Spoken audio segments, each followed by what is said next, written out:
దేవుని ప్రజలారా, దురాశ మనల్ని మోసము చేస్తుంది. సాతాను నీలో దురాశ కలిగిస్తున్నాడు. సంపాదించు సంపాదించు సంపాదించు సంపాదించు, లేని వాటి కొరకై పరిగెత్తు పరిగెత్తు పరిగెత్తు అని నీ కాళ్ళను లేడి కాళ్ళవని పరిగెత్తిస్తున్నాడు. జాగ్రత్త, అది ఒక రకమైన దురాశ. అది నీ జీవితంలో దుఃఖాన్ని కలిగిస్తుంది, నిన్ను మోసము చేస్తుంది. ఐదవదిగా ఏంటి మనల్ని మోసం చేస్తుంది అంటే, నీ మాటలే నిన్ను మోసం చేస్తాయి. నీ నోటి మాటలే నిన్ను మోసం చేస్తాయని లేఖనం సెలవిస్తుంది. చూడండి ఆ మాట, కీర్తనల గ్రంథము 120వ అధ్యాయము 2వ వచనము మనం గమనిద్దాం. యెహోవా అబద్ధమాడు పెదవుల నుండి, మోసకరమైన నాలుక నుండి నా ప్రాణమును విడిపించుము.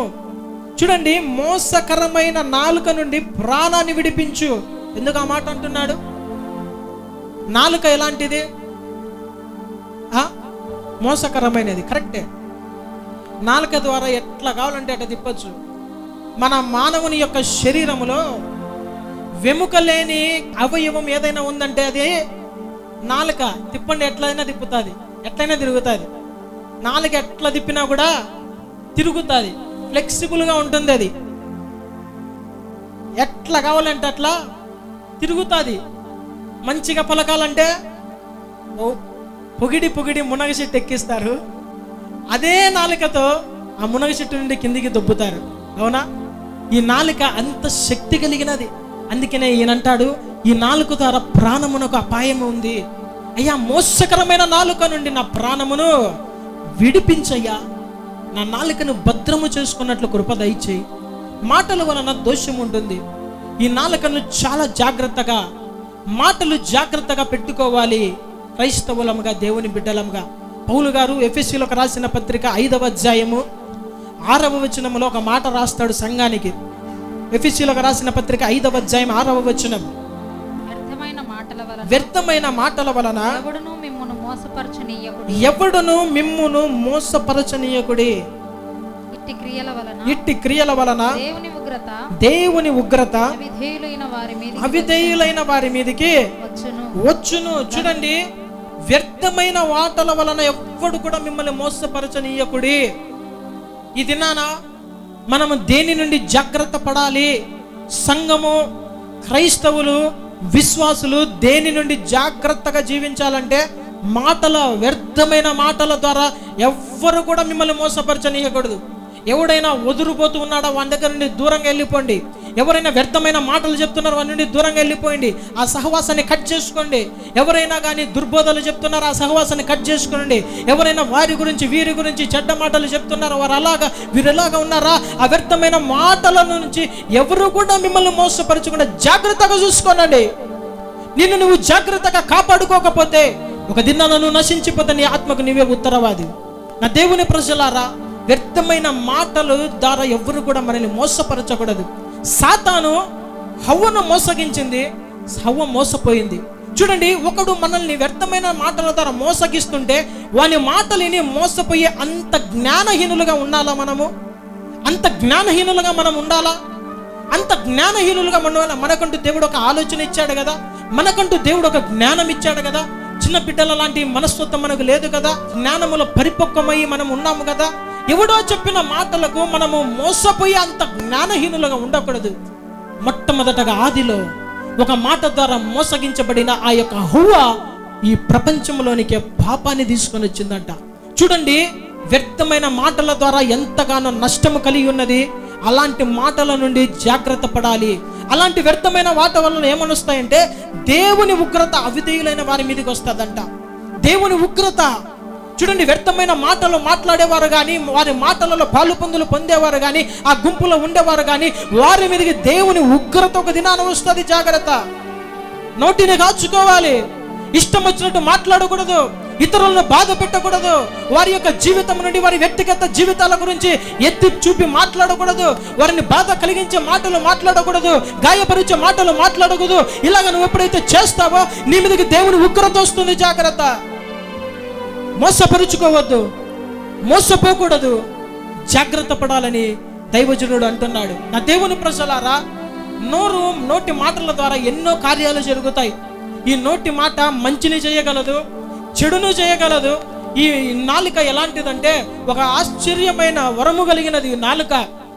ఈ నాలుక ఎలాంటిదంటే ఇది సృష్టించగలదు. ఏదైనా ఒక లేని వార్తను సృష్టించగలదు, ఆ వార్తను మళ్ళా పడగొట్టగలదు. అవునా కాదా? లేని మాటను సృష్టించగలరు, ఆ మాటను మళ్ళా అనలేదని పడగొట్టగలరు. అలాగనే ఈ నాలుక ఎలాంటిదంటే ఈ నాలుక ద్వారా ఎన్నో కార్యములు జరుగుతాయి.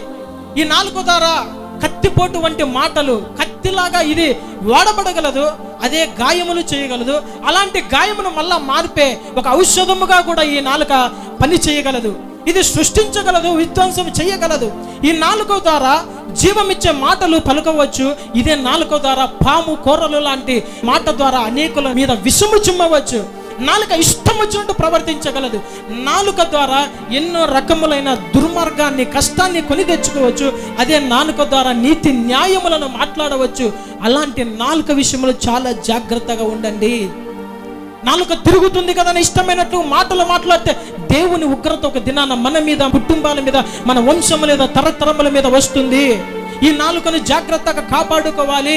వ్యర్థమైన మాటలు వద్దు, దేవుని మాటలు మాట్లాడుకోవాలి. నా దేవుని ప్రజలారా, ఆ దినాన ఈ యొక్క దావీదు రాజు అంటాడు, అయ్యా నాకు ఉగ్రతగా వచ్చే ఈ నాలుక, ఈ నోటి మాటలకు నేను నా నోటిని కాపు పెట్టుకోవడానికి నా నోటికి అడ్డు వేయండి అని దావీదు గారు దేవునికి ప్రార్థన చేస్తున్నాడు. చూడండి ఆ మాట కీర్తనల గ్రంథము 141వ అధ్యాయం 3వ వచనములో మనం చూసినట్లయితే, యెహోవా నా నోటికి కావలించుము, నా పెదవుల ద్వారమునకు కాపు పెట్టుము. చూడండి దావీదు అంటున్నాడు ఏమని? యెహోవా నా నోటికి కావలించుము, నా పెదవుల ద్వారమునకు కాపు పెట్టుము. ఎందుకంటే నా నోరు దుర్భరంగా మాట్లాడుతుందయ్యా, ఇచ్చలివిడిగా మాట్లాడుతుంది. నా నోటి నేను అదుపు చేసుకోలేకపోతున్నాను. చెడ్డ మాటలు మాట్లాడుతున్నాడు, దూషణ మాటలు మాట్లాడుతున్నాడు, ఇతరులను గాయపరిచే మాటలు మాట్లాడుతున్నాడు. ఈ నాలుకను నేను స్వాధీనపరచుకోవడానికి అసాధ్యంగా ఉన్నది. ఈ నాలుకను నేను సాధు చేసుకోలేకున్నాను. ఇక నా వల్ల కాదు, నీ సహాయము కావాలి, నా నోటికి కాపు పెట్టు అంటున్నాడు. నా దేవుని ప్రజలారా, ఈ దినాన మన నాలుకను మనం ఎప్పుడైతే కాపాడుకుంటామో సమస్యలన్నీ కూడా ఆగిపోతాయి. సమస్యలు ఎట్లా వస్తాయి అంటే, ఒక కుటుంబంలో కావచ్చు, ఒక ఇద్దరు వ్యక్తుల మధ్యలో కావచ్చు, ఒక సంఘములో కావచ్చు.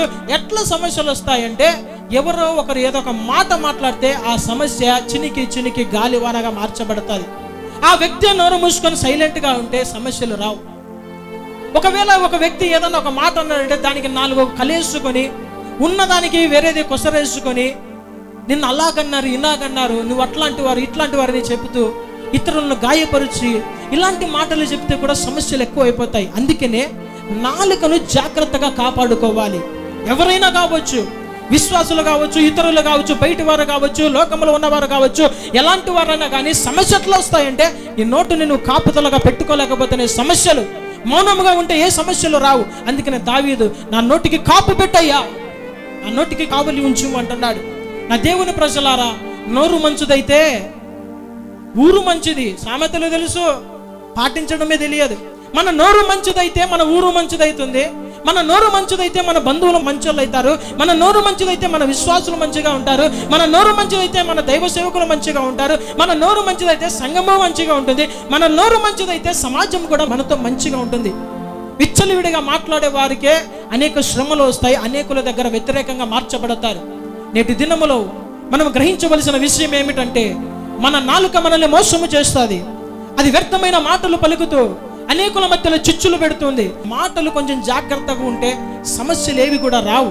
నా దేవుని ప్రజలారా, ఇది మన నాలుకను మనం భద్రముగా కాపాడుకోవాలి. ఇంకొక మాట యేసుక్రీస్తు ప్రభుల వారు అంటారు, నీవు నోటితో పలికే ప్రతి మాట నిమిత్తము విమర్శ దినమున దేవుని యొక్క తీర్పునకు లోను కావలసిన వారు, లెక్క అప్పచెప్పవలసిన వారంగా ఉన్నావు. చూడండి ఆ మాట చూడండి, మత్తయి సువార్త 12వ అధ్యాయము 36, 37 వచనాలు. నేను మీతో చెప్పున్నదేమనగా, మనుషులు పలుకు వ్యర్థమైన ప్రతి మాటను గూర్చియు విమర్శ దినమున లెక్క చెప్పవలసి ఉండును. నీ మాటలను బట్టి నీతిమంతుడవని తీర్పు నొందుదువు. నీ మాటలు బట్టియే అపరాధివని తీర్పు నొందుదువు. చూడండి, యేసయ్య అంటున్న మాట ఒకసారి జ్ఞాపకం చేసుకునండి. మనుష్యులు పలుకు వ్యర్థమైన ప్రతి మాట గురించి, నీ నోట్ల నుండి వచ్చే ప్రతి అక్షరము గురించి ఒకసారి క్రీస్తు న్యాయపీఠం ఎదుట నిలబడాల్సిందే. విచ్చలివిడిగా భయం లేని మాటలు మాట్లాడుకుంటున్నారేమో, ఒక్క దినాన నిలబడాలో జాగ్రత్త. ఇక్కడ నువ్వు ఎన్ని మాటలు మాట్లాడినా చలామణి అవుతావేమో, ఎన్ని మాటలు మాట్లాడినా ఎవరు ఏమన్నారు అని అనుకుంటున్నావేమో, ఎన్ని మాటలు మాట్లాడినా ఎవరు ఏం అనకూడదు అనుకుంటున్నావేమో. ఒక్క దినాన విమర్శ దినమున దేవుని దగ్గర నిలబడాలో జాగ్రత్త. ఆ దినాన లెక్కప్ప చెప్పాలి. ఫలానా వ్యక్తిని ఎందుకు దూషించావన్నప్పుడు నీ దగ్గర సమాధానం ఉండాలి. ఫలానా వ్యక్తిని ఎందుకు గాయపరిచావంటే నీ దగ్గర సమాధానం ఉండాలి. ఫలానా వ్యక్తి గురించి చెడ్డ మాట చెడ్డ సాక్ష్యం ఎందుకు పలికావంటే నీ దగ్గర సమాధానం ఉండాలి. అది నా సమాధానం చెప్పుకోలేని పరిస్థితులను ఉంటే వెలుపటి చీకట్లోకి దేవుడు దొబ్బేస్తాడు. జాగ్రత్త. నీ నాలుక నీ నాశనము తీసుకొని వస్తుంది. నీ నాలుకను బట్టి నువ్వు నాశనానికి పాత్రుడు కాబోతున్నావు. అందుకనే నాలుకను జాగ్రత్తగా కాపాడుకోవాలి. విమర్శ దినమున తీర్పునకు లోనయ్యే సమయములో ఆ దినాన నువ్వు నాలుకను బట్టి ప్రతి ఒక్కరు కూడా దేవునికి జవాబు అప్పచెలవలసిందే. తప్పించుకునే దానికి వీలు లేదు. నా దేవుని ప్రజలారా, మాటలను బట్టి చాలా జాగ్రత్తగా ఉండండి. తీర్పు విషయంలో విమర్శ సమయంలో నిలబడి లెక్క అప్పచెప్పాలి. ఎన్నెన్ని మాటలు మాట్లాడాము, రహస్యం ఎన్నెన్ని గుసగుసలు మాట్లాడాము, ఎంత విచ్చలివిడిగా నోరు పారేసుకున్నావో ఆ దినాన దేవుడు బట్ట బయలు చేసినప్పుడు దానికి లెక్క అప్పచెప్పవలసిన బాధ్యత మన మీద ఉంది. జాగ్రత్త కలిగి జీవితాము. అజ్ఞానుల వల్ల కాకుండా జ్ఞానుల వల్ల నడుచుకుందాము. మాటల ద్వారా సాతాను మనలో చిచ్చు పెట్టకుండా మోసగించకుండా మన ఆత్మలను మనం కాపాడుకుందాము. మన నాలుకను మనం భద్రంగా కాపాడుకుందాము. అది నీ మాటను బట్టే చూడు, అక్కడ ఏమనుంది, నీ మాటను బట్టి నీతిమంతుడు అని తీర్పు పొందుతావు. దేనిని బట్టి? క్రియలను బట్టి నిందా, మాటను బట్టి కూడా నీతిమంతుడవా కాదా అని తీర్పు పొందే సమయం రాబోతుంది. నీ మాటలు సరిగా లేకపోతే ఆ దినాన ఏమనుంది, అపరాధి ఎక్కడికి వెళ్ళిపోతాడు? నరకానికి వెళ్ళిపోతాడు. ఆ సమయంలో కృప ఉండదు. అయ్యా తెలియక చేశాను, తెలియక మాట్లాడనే దానికి లేదు. అందుకే నేను ఆ దేవుని ప్రజలారా, మన మాటలే మనల్ని మోసం చేస్తాయి. జాగ్రత్త. నోటిని కాచుకోవాలి. మితమైన మాటలు మాట్లాడాలి. వినుటకు వేగిరపడాలి, మాట్లాడుటకు నిదానించాలని లేఖనం సెలవిస్తుంది. అలాంటి వారముగా మనం ఉండాలి. ఈ నాలుకకు ఎంత శక్తి ఉంది అని మనం చూస్తే, ఈ నాలుకకు శాశ్వతమైన వాటిని, శాశ్వత ఫలితాలు అందించగలిగినంత శక్తి కలిగినది నాలుక. జీవ మరణమును నాలుక వశములో ఉన్నవి. ఒక వ్యక్తి తన సొంత నాలుక ద్వారా ఏదైతే పలుకుతాడో అది వాని మీదకి వస్తుంది, అది వాని మీదకి వస్తుంది. అందుకనే నోటి మాటలు జాగ్రత్తగా ఉండాలి. సామెతలు 18:21లో జీవ మరణములు నాలుక వశమని లేఖనం సెలవిస్తుంది. ఒకడు నిత్య మరణము పొందాలన్నా, ఒకడు నిత్య రాజ్యము నిత్య జీవం పొందాలన్నా అది వాని యొక్క నాలుక వశం ఉంది. ఈ నాలుకను చాలా జాగ్రత్తగా కాపాడుకోనండి. 6వదిగా ఏంటి మనల్ని మోసం చేస్తుందంటే, మన స్నేహమే మనల్ని మోసం చేస్తుంది. ఎవరితో స్నేహం చేస్తున్నావు? నీ స్నేహితులు ఎలాంటి వారు? నీ స్నేహితులు చెడ్డ అలవాట్లు కలిగిన వారా? నీ స్నేహితులు లోక సంబంధులా? నీ స్నేహితులు అన్యజనులా? నీ స్నేహితులు మందు అలవాట్లు కలిగిన వాడా? నీ స్నేహితులు పాపములో ఉన్నవాడా? అయితే నీ స్నేహము నిన్ను మోసం చేసి ఒక దినాన నరకాన్ని ఈడ్చుకొని పోతుంది. జాగ్రత్త.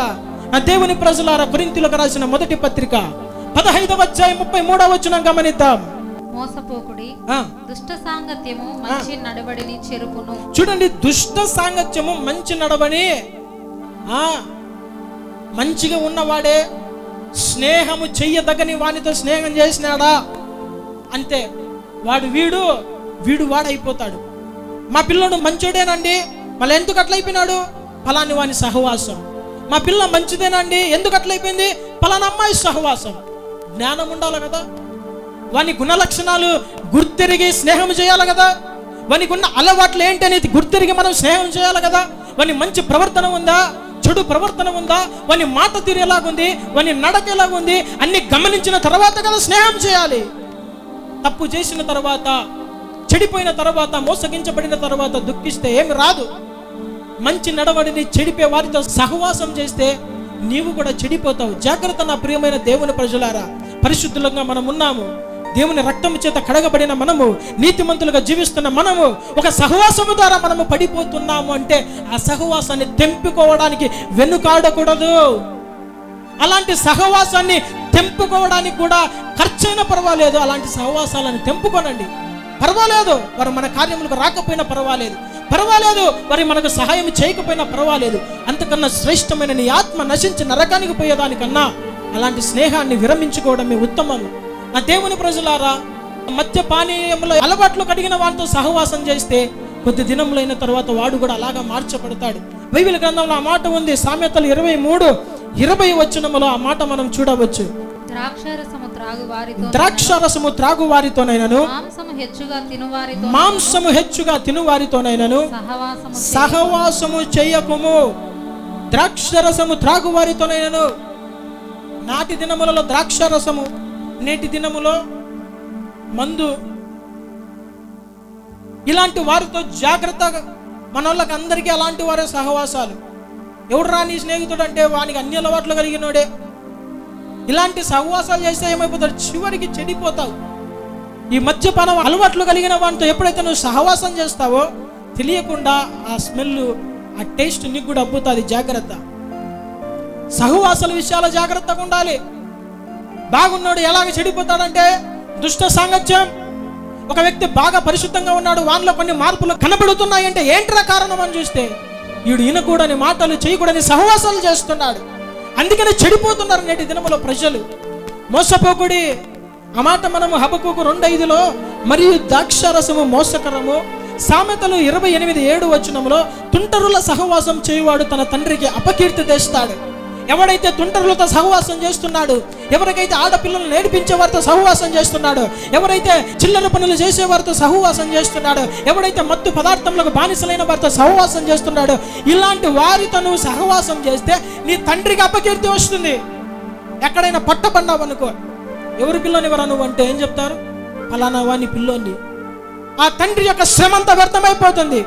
సంవత్సరాల కొలది ఆ తండ్రి మంచి పేరు పెట్టుకొని ఉంటాడు. వీడు చేసిన చెడు సహవాసాన్ని బట్టి ఆ తండ్రికి చెడ్డ పేరు వస్తుంది అనేకుల మధ్యలో.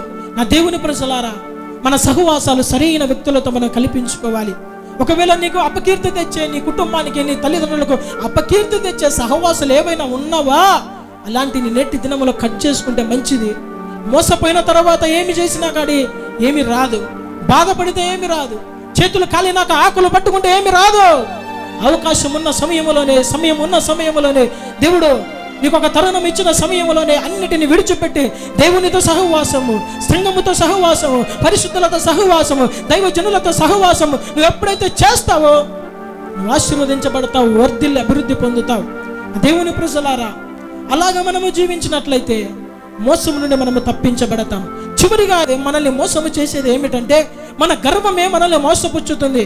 చూడండి, ఇర్మియా గ్రంథం 49:16 నీవు భీకరుడవు, కొండ సందులలో నివసించువాడా, పర్వత శిఖరమును స్వాధీనపరుచుకొనువాడా, నీ హృదయ గర్వము నిన్ను మోసపుచ్చెను. నీవు పక్షిరాజు వలె నీ గూటిని ఉన్నత స్థలములలో కట్టుకొనినను అక్కడ నుండి నిన్ను కింద పడద్రోసెను. ఇదే యెహోవా వాక్కు. ఆమేన్, హల్లెలూయా. చూడండి, దేవుడు అంటున్నాడు, నాటి దినములలో దేవుని ప్రజల నిమిత్తమై దేవుని వాక్కు ఇది. ఆయన ఏమంటున్నాడు? ఆ దినాలలో దేవుని ప్రజలు కొంచెం హృదయ గర్వము కలిగిన వారై ప్రవర్తించే సమయంలో దేవుడు ఒక హెచ్చరిక చేస్తున్నాడు. నీ హృదయ గర్వము నిన్ను మోసపుచ్చుతుంది. తెలియని గర్వము, డంబము, అతిశయము నిన్ను మోసగిస్తుంది. నువ్వు అనుకుంటావు, నేను 10 మందిలో నేను గొప్పగా కనబడుతున్నాను, నా మాటలు అతిశయ మాటలుగా ఉన్నాయి, నేను గొప్పగా భీకరమైన మాటలు మాట్లాడుతున్నాను, వాక్చాతుర్యం కలిగి మాట్లాడుతున్నాను, నా డబ్బును బట్టి నేను అతిశయపడుతున్నాను, నా ఆస్తిని బట్టి అతిశయపడుతున్నాను, నాకు కలిగిన అందమును బట్టి నేను గర్వపడుతున్నాను, నాకు కలిగిన ఉద్యోగమును బట్టి గర్వపడుతున్నాను, నాకు కలిగిన ఆస్తిని బట్టి నేను గర్వపడుతున్నాను, నా కులమును బట్టి నేను గర్వపడుతున్నాను. అయితే దేవుడు అంటున్నాడు, నువ్వు ఎంత పైకెక్కి కూర్చున్నా, పక్షిరాజు పక్షులన్నిటిలో కన్నా గొప్పవాడు కాబట్టి పక్షిరాజు అని రాయబడింది. ఈ పక్షిరాజు ఎంత ఎత్తు ఎగురుతుందంటే మిగతా ఏ పక్షి కూడా అంత ఎత్తు ఎగరదు. అంత ఎత్తుగా నువ్వు ఎగురుతావా? ఎగురు. అక్కడ నుండి నిన్ను పడదొడతాను, నీ గూటిని నేను తోసివేస్తాను అంటున్నాడు. దేవుని సన్నిధిలో దీన మనసులై ఉండాలి. దేవుని సన్నిధిలో దీన మనసులై ఆయన కృప కొరకు కనబెట్టాలి. మనకు కలిగిన దేనిని బట్టి కూడా మనలో గర్వము కనపడకూడదు, అతిశయము కనపడకూడదు, హృదయంలో డంబము కనపడకూడదు. అది నీలో కనబడుతున్నట్టు నువ్వు మోసగించబడుతున్నావు. సాతాను నిన్ను మోసగిస్తున్నాడు, జాగ్రత్త. ఏదైనా కావచ్చు అది. ఒకవేళ మంచి విద్య నువ్వు చదివావా, నీ విద్యను బట్టి నీకు గర్వమా? మంచి జ్ఞానము కలిగినవా, నీ జ్ఞానం బట్టి నీకు గర్వమా? ఏదైనా కావచ్చు. గర్వపడిన వాడు ఒక దినాన పడిపోక తప్పదు. దేవుడు ఆ దినాలలో ఒక మాట అంటాడు, గర్వించిన వాడిని అనపశక్తుడను నేను అంటాడు. గర్వించిన నెబుకద్నెజరుకు గట్టి తినిపించిన వాడు దేవుడు. నేటి దినములో దేనిని బట్టి గర్వపడుతున్నావు? నీ డబ్బు ఈ రోజు ఉంటుంది, రేపు వెళ్ళిపోతుంది. నీ అందం ఈ రోజు ఉంటుంది, మరుసటి క్షణంలో కనపడదు. నీ ఆస్తి ఈ రోజు ఉంటుంది, ఒక దినాన నువ్వు బికారిగా మార్చబడతావు. నీ జ్ఞానం ఈ రోజు ఉంటుంది, ఒక దినాన నువ్వు పిచ్చోనిలాగా మార్చబడతావు. వీటన్నిటిని బట్టి నువ్వు గర్వపడుతున్నావా? వీటన్నిటిని బట్టి గర్వపడుతున్నావా? ఎక్కడైతే హెచ్చించబడి, ఎక్కడైతే పైన ఎక్కి కూర్చున్నావో అక్కడ నుండి దేవుడు తొబ్బితే కొడితే కింద పడిపోతావు, జాగ్రత్త. ప్రమాదం ఉంది, జాగ్రత్త. గాయాల పాలవుతావు, జాగ్రత్త. నా దేవుని ప్రజలారా, నీ హృదయం గర్వము చేత నువ్వు మోసపుచ్చను. నీ హృదయ గర్వము నిన్ను మోసపిచ్చను. చాలా మందికి కనపడని గర్వము, హృదయంలో కనపడని గర్వము, హృదయంలో కనపడని ఆ డంబము, అతిశయము చేత ఎవరిని కూడా లెక్క చేయరు. ఎవరిని కూడా లెక్క చేయరు. వాడెంత వీడెంత అంటూ ఉంటారు, వాళ్ళంతా వీళ్ళంతా అంటారు.